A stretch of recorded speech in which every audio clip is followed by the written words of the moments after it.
எல்லா தனுராசிக்காரர்களுடைய கேள்வி ஒண்ணுதான், சார் இது நாள் வரைக்கும் எங்களுக்கு குரு பார்வை இருந்தது, குரு பார்வை லேதோ மறைஞ்சிருச்சுங்கிறாங்களே, என்ன சார் பண்ணலாம், தேருமா தேராதா, எங்களை குரு பார்த்தே ஒண்ணுமே ஆகலையே பிரதர், அப்படியே தான் இருக்கும், இப்ப என்ன ஆக போகுது அப்படிங்கறதுதான் கேள்வி. வரிசையாக பலன்களை பார்ப்போம். முதல் தரமான ராஜயோகத்தை இந்த பக்கத்துல ஒளி பொருந்திய உச்ச குரு, அவரே உங்களுடைய ராசியாதிபதி. இதற்கு பெயர் திடீர் ராஜ யோகம் அப்படின்னு தான் ஜோதிடத்தில் சொல்லப்படுகிறது. எதெல்லாம் எனக்கு வராது, எதெல்லாம் எனக்கு தேராது, எதெல்லாம் எனக்கு ஒர்க் அவுட் ஆகாதுன்னு நீங்க நினைக்கிறீர்களோ அதுல எல்லாம் ஒரு படி மேலே போகக்கூடிய அமைப்பை கண்டிப்பாக தனுராசிக்காரர்கள் பெறுவார்கள்.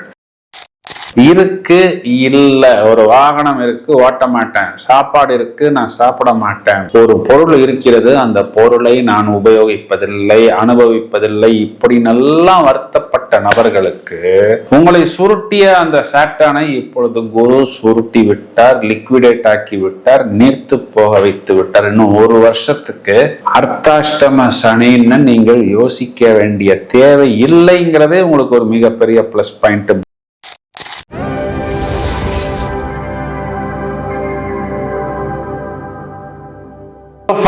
நாம் அனைவரும் ஆர்வத்துடன் எதிர்பார்த்து காத்திருக்கக்கூடிய ஜூன் மாதத்திற்கு உண்டான பலன்களை இப்பொழுது பிரித்து மேய்வோம். முதலில் பலன்களை பார்ப்போம், பிறகு கிரக நிலைகளில் என்னென்ன மாற்றங்கள் என்பதையும் விளக்கமாக காணலாம். தனுராசிக்கு இந்த பலன்களை சொல்வதற்காகத்தான் காத்து கொண்டிருக்கிறேன். ஏன் அப்படின்னா எல்லா தனுராசிக்காரர்களுடைய கேள்வி ஒண்ணுதான், சார் இது நாள் வரைக்கும் எங்களுக்கு குரு பார்வை இருந்தது, குரு பார்வை லேதோ மறைஞ்சிருச்சுங்கிறாங்களே, என்ன சார் பண்ணலாம், தேருமா தேராதா, எங்களை குரு பார்த்தே ஒண்ணுமே ஆகலையே பிரதர், அப்படியே தான் இருக்கும், இப்ப என்ன ஆக போகுது அப்படிங்கறதுதான் கேள்வி. வரிசையாக பலன்களை பார்ப்போம். முதல் தரமான ராஜயோகத்தை 8ஆம் இடத்தில் இருக்கக்கூடிய குரு கொடுப்பாரா அப்படின்னா கண்டிப்பாக கொடுப்பார். ஏன் அப்படின்னா இந்த 8ஆம் இடத்தில் இவர் என்ன பண்றாரு, 6ஆம் இடத்து அதிபதி சுக்கிரனோட சேர போகிறார். ஜோதிடத்தில் என்ன சொல்றாங்கன்னா 6, 8 அதிபதிகளின் சேர்க்கை, பார்வை, தொடர்பு, இதற்கு பெயர் திடீர் ராஜயோகம். ராசிக்கு 8ஆம் இடம், 8ஆம் இடத்தில் உச்ச குரு புதன் சுக்கிரன் சேர்க்கை, இதற்கு பெயர் சந்திர அதியோகம் அப்படிங்கிற ஒரு அமைப்பில் வருகிறது. அதுவும் உங்களுக்கு சூரியன் இந்த இடத்துல 7ஆம் இடத்துக்கு வரும்போது அது பௌர்ணமி சந்திரன், ஒளி பொருந்திய சந்திரன். இந்த பக்கத்துல ஒளி பொருந்திய உச்ச குரு, அவரே உங்களுடைய ராசியாதிபதி. இதற்கு பெயர் திடீர் ராஜ யோகம் அப்படின்னு தான் ஜோதிடத்தில் சொல்லப்படுகிறது.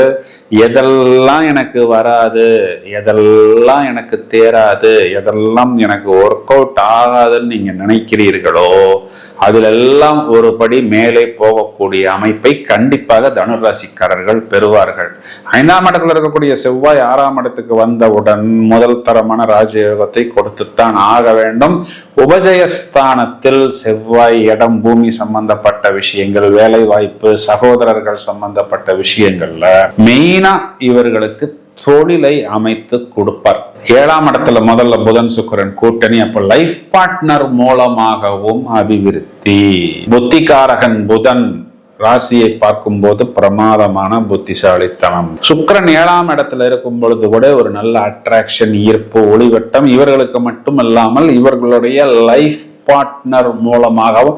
பிறகு அந்த கூட்டணி நம்மளுடன் தானே வந்து சேருகிறது. ஸோ எப்படி போனாலும், ஒரு நதி எப்படி போனாலும் கடைசியில் கடலில் வந்து சேருவதை போல் லைஃப் பார்ட்னர் கொண்டு வந்து கொடுத்தாலும் வேறு யார் கொண்டு வந்து கொடுத்தாலும் கடைசியில் ஒட்டு மொத்தமாக உங்களுக்கும் உங்களுடைய குடும்ப அபிவிருத்திக்கும்.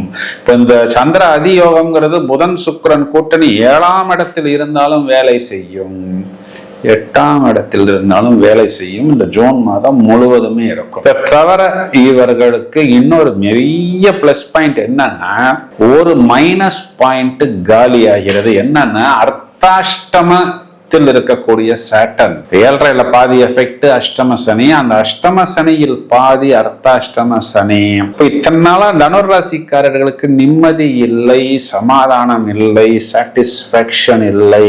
இருக்கு இல்ல, ஒரு வாகனம் இருக்கு ஓட்ட மாட்டேன், சாப்பாடு இருக்கு நான் சாப்பிட மாட்டேன், ஒரு பொருள் இருக்கிறது அந்த பொருளை நான் உபயோகிப்பதில்லை, அனுபவிப்பதில்லை, இப்படி நல்லா வருத்தப்பட்ட நபர்களுக்கு உங்களை சுருட்டிய அந்த சாட்டானை இப்பொழுது குரு சுருட்டி விட்டார், லிக்விடேட் ஆக்கி விட்டார், நீர்த்து போக வைத்து விட்டார். இன்னும் ஒரு வருஷத்துக்கு அர்த்தாஷ்டம சனின்னு நீங்கள் யோசிக்க வேண்டிய தேவை இல்லைங்கிறதே உங்களுக்கு ஒரு மிகப்பெரிய பிளஸ் பாயிண்ட். பாக்யஸ்தானத்தில் கேது பெருசா உங்களுக்கு ஒன்றும் பெரிய பேனிக் சிச்சுவேஷன் எல்லாம் கொடுக்க மாட்டார். என்ன, உங்களுடைய அப்பா எல்லாம் இந்த காலகட்டங்களில் கொஞ்சம் ஆன்மீகத்தில் கூடுதல் நாட்டம் காண்பிப்பார்கள். உங்களுடைய பூர்வீகத்தில் நிறைய ஆன்மீக நாட்டங்கள் எல்லாம் இருக்கும். அதெல்லாம் ஒரு பக்கம் பாசிட்டிவான வைப்ரேஷன்ஸ் தான். இதுல நாம் கவனிக்க வேண்டிய ஒரே ஒரு விஷயம் என்னன்னா, இது நாள் வரை 7ஆம் இடத்தில் இருந்து உங்களை பார்த்து கொண்டிருந்த அந்த ராகு இனி இது நாள் வரை 7ஆம் இடத்திலிருந்து உங்களை பார்த்து கொண்டிருந்த அந்த குரு பகவான் இனிமே உங்களை பார்க்க மாட்டாரு, உங்களுடைய 2ஆம் இடத்தை பார்ப்பாரு. 2ஆம் இடம்னா பணம் வரக்கூடிய இடம், தனஸ்தானம். 2ஆம் இடத்துக்கு 3 சுபக்கிரகங்களின் பார்வை அப்படின்னு என்ன அர்த்தம்? 3 விதத்துல பணம் வருது பிரதர். ஒன்னு குரு, ஒன்னு புதன், ஒன்னு சுக்கிரன். வாக்குஸ்தானமாக வந்து, குடும்பஸ்தானமா வந்து, குடும்பத்துல 2 ஒளி கிரகம், 2 இனிப்பு கிரகம், 2 நிதி கிரகங்களின் பார்வைங்கிற மாதிரி அப்படியே கலகல குழுகுலுன்னு இருக்கக்கூடிய அமைப்பை உங்களுக்கு குடும்பஸ்தானத்தில் ஏற்படுத்தி கொடுக்கிறது. 3ஆம் இடம் முயற்சி ஸ்தானம். முயற்சி ஸ்தானத்துல யார் இருந்தா? ராகு தான் இப்பவும் இருக்கிறாரு. முயற்சி ஸ்தானத்துக்கு இதனால் வரை குரு பார்வை இருந்தது, இப்போ குருவின் பார்வை மறுக்கப்படுகிறது. இப்போ குரு பார்வையில ராகு இருந்த போது குரு வந்து என்ன பண்ணாரு? ராகுவை அப்படியே செல்லமே வெல்லமே அப்படிங்கிற மாதிரி ரொம்ப அப்படியே பூசி மொழிகி ஒரு குட் பாயாக, ஒரு சமத்து பாப்பாவாக வைத்திருந்தார். இனிமே ராகு என்ன பண்ணிடுவாருன்னா, நான்லாம் அந்த லிஸ்ட்ல இல்ல, நீங்க தான் என்ன நல்ல பையனா பார்த்துக்கிட்டு இருந்தீங்கன்னு சொல்லி கொஞ்சம் கரடு முரடாக பயணிக்க வைப்பார். பயணம்னா நம்ம வெளியூர் போறது மட்டும்தான் பயணம் இல்லை, நாம் ஒரு முயற்சி பண்ணினால் அதுவும் ஒரு டிராவல் தான், ஒரு ஜேர்னி தான். இப்போ வந்து என்ன பண்ணுவோம் அப்படின்னா, கொஞ்சம் நாம் விபரீதமாக முயற்சிகள் செய்ய தொடங்கி விடுவோம். அப்ப நம்மளுடைய பயணங்கள் கொஞ்சம் ஜாக்கிரதையாக இருப்பதற்கு நாம் கவனித்து பயணிக்க வேண்டும். நமக்கு அதுவே வந்து உழுகிற மாதிரி ஒரு விஷயம் இருக்கு. அந்த இடத்துல போய் நான் புதுசா எதையாவது முயற்சி பண்றேன்னு பேசி அதை கலைக்காமல் இருப்பதற்கு என்ன பண்ணலாம்? ஆதிவாசி அடக்கிவாசிங்கிற மாதிரி அப்படியே மௌனமாக இருக்கலாம். இதுல நீங்க மட்டும் கிடையாது. இந்த ராகுவுக்கு 5ஆம் இடத்தில் சூரியன், அது உங்களுடைய களத்திர ஸ்தானம். சூரியனுமே அந்த ராகுவுடைய திருவாதிரை நட்சத்திரம் ஏற போறாரு. அப்போ உங்களுடைய லைஃப் பார்ட்னர் கூட உங்களுக்கு ஏதோ ஆதரவு பண்றேன், ஆதாயம் பண்றேன்னு வந்து அதுவாகவே வந்து கோல்ல விழுக போற நேரத்தில் நாம் போய் குட்டையை கலைத்து விடாமல் அப்படியே மௌனமாக இருந்தால், ரொம்ப ஆக்ஷன் ஹீரோ மாதிரிலாம் இல்லாம அப்படியே ஒரு கேரக்டர் ரோல் தான், சப்போர்ட்டிங் ஆர்டிஸ்ட் மாதிரி அப்படியே ஒரு ஓரத்துல நின்றுகிட்டு இருந்தா போறோம், ஆட்டோமேட்டிக்கா அதுவாகவே வந்து உலகும் சொல்றது அதுதான் நிதர்சனமான உண்மை. பரிகாரம் திங்கட்கிழமைகளில் மகா கணபதி வழிபாடு. தனுராசி சகோதரிகள் எடுத்தீங்கன்னா, உங்க புருஷன் பயங்கர புத்திசாலிங்க. 1.5 புருஷன் ரொம்ப ஆள் புத்திசாலின்னு சொல்லக்கூடிய அமைப்பு தான். அவர் வந்து தெளிவா இருப்பாரு. ஆனா கொஞ்சம் அரசாங்கம் சம்பந்தப்பட்ட விஷயத்துல மட்டும் உங்க வீட்டுக்காரர் கொஞ்சம் கவனமாக இந்த சின்ன சின்ன பில்லு கட்டுறதுல எல்லாம் கேர்ஃபுல்லாக பார்த்து கொண்டால் போதும்.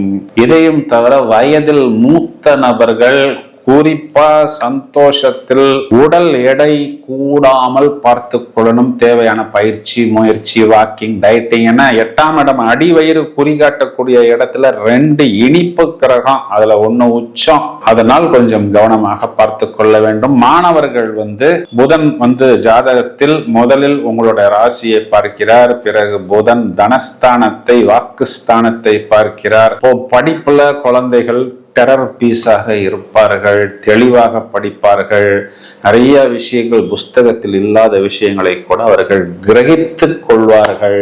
நான் ஏற்கனவே சொன்னது போல் உங்களுடைய முயற்சிகள், பயணங்கள், உங்களுடைய அணுகுமுறை இதுலெல்லாம் ஒண்ணுமே நீங்க பெருசா அழட்டிக்கணும்னு தேவையில்லை. ஹீரோயின் மாதிரி வில்லன் மாதிரி எல்லாம் பர்ஃபார்மன்ஸ் பண்ணணும்னு தேவையில்லை. அப்படியே ஒரு ஓரமா நின்னாலே அதுவாகவே வந்து விழுந்து விடும் அப்படின்னு சொல்வதுதான் உண்மை.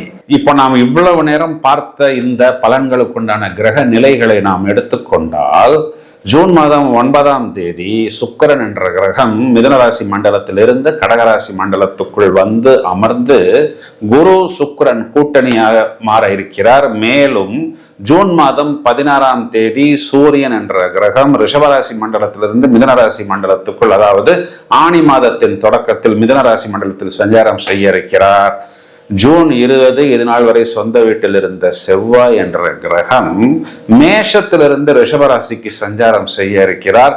ஜூன் 23ஆம் தேதி புதன் என்ற கிரகம் தனது சொந்த வீடான மிதுனராசி மண்டலத்திலிருந்து கடகராசிக்குள் வந்து அமர்ந்து புதன் சுக்கிரன் குரு கூட்டணியாக, இந்த கூட்டணியானது எந்தெந்த ராசிக்கு 6, 7, 8 வருகிறதோ அந்தந்த வீடுகளுக்கு சந்திர அதியோகமாக வந்து சுபயோகங்களை வாரி வழங்குவதற்கு தயாராக இருக்கிறது.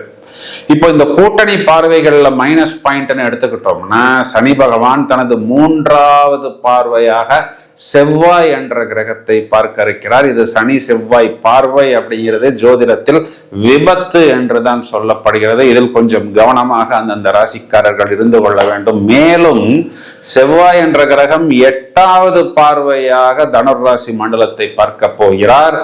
மேலும் சனி என்ற கிரகம் 10வது பார்வையாக தனுராசி மண்டலத்தை பார்க்க போகிறார். இந்த வீட்டுக்கும் குருவின் பார்வை மறுக்கப்படுகிறது. எனவே காரகத்துவ பாவகத்துவ அடிப்படையில் இதற்கு தேவையான பரிகாரங்களை செய்து கொள்ள வேண்டும். தொடர்ந்து இணைப்பில் இருங்கள். வாழ்த்துக்கள். Thank you friends.